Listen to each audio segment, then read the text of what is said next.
एटा उत्तम विषय मु भूल विषय बोले कहू नहीं बेस्ट आमे माने तांकर मेसोटू आमे माने तांकर स्वर सुनिबा किंतु मोर प्रिय माने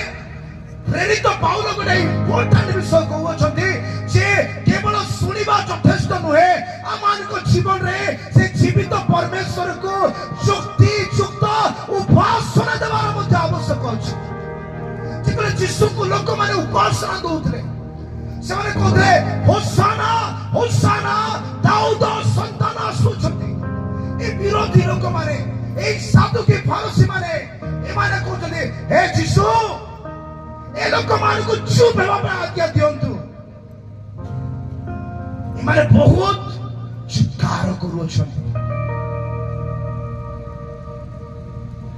से चित्कार यीशु को पसंद थिला समस्त कहबा से चित्कार हां बाकी ते पहुंचले आज हालेलुया से चित्कार यीशु को पसंद थिला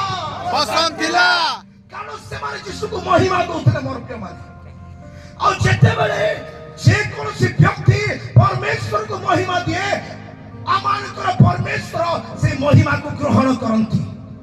कारण से गौरव रक्षण उच्चके परमेश्वर दंती से अपना महिमा आउ का देबे नाही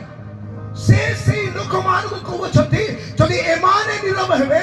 एमाने चुप करिवे ताहाले पत्थर गुडा को चित्कार करिवे के चित्कार करिवे पत्थर